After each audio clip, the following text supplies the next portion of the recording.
on the phone right now is Dr. Ronald Weisberger, director of the Bristol Community College Holocaust and Genocide Center, and Emily Brown, coordinator of library services at Bristol Community College. Good morning. Good morning. Thank you so much for having us. Sorry it took me so long to answer the telephone. I apologize so much for Monday. that. That's true. Thanks for giving me an excuse.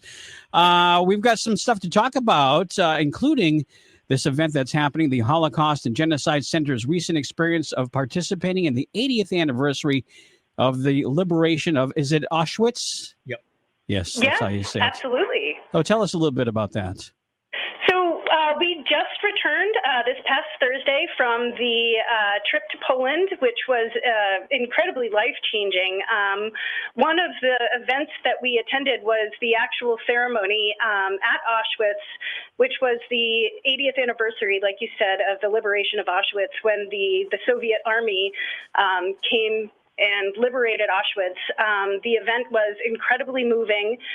There were a number of state dignitaries there, including Britain's King Charles, French President Emmanuel Macron, Ukrainian President Volodymyr Zelensky. But the ceremony was mainly focused on the survivors, many of which who are in their 90s. Wow. It was incredibly moving. Quite the event. The ceremony took place at the gates of Birkenau, which many of us can kind of conjure up in our mind. It's that stone gate to the death camp at Birkenau, and there was a train car parked right in the center of the gate to symbolize the transport that the Nazis used to bring so many innocent victims to their deaths at the camp. It was an incredibly moving experience.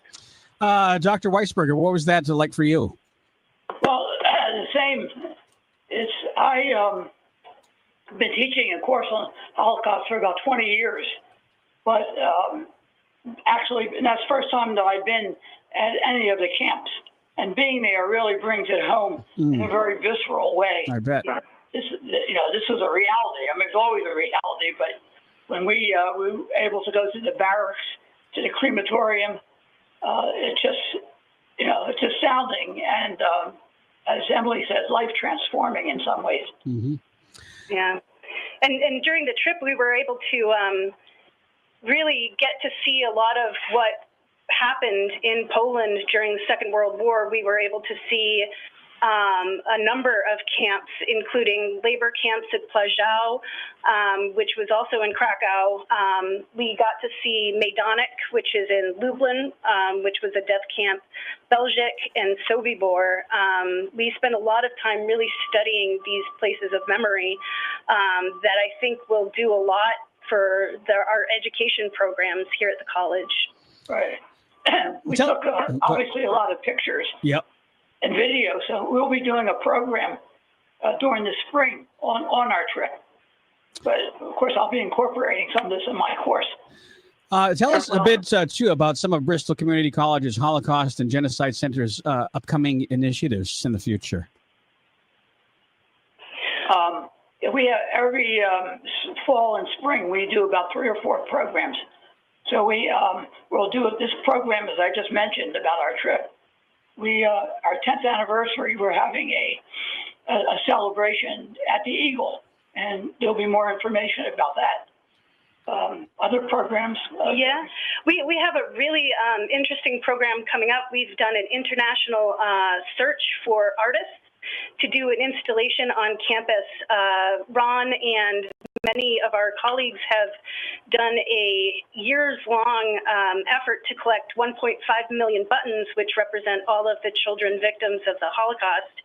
And we have a list of finalists of artists who are going to incorporate those buttons into a public art project that will hopefully be unveiled this summer.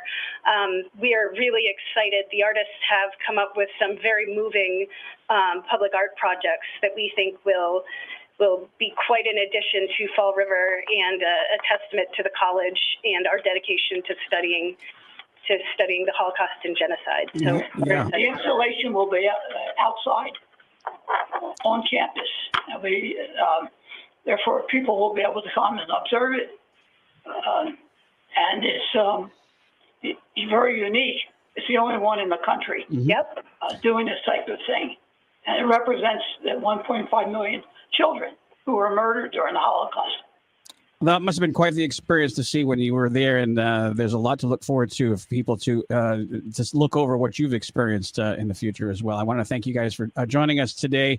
And again, my apologies for taking forever to answer the telephone. Thank you for inviting us. Yes. Thank you for having Thank you. It us. sounds like you got some snow removal going on in the parking lot where you're at. Is that true? Oh, yeah, you got it. Thank you so much and have a wonderful day.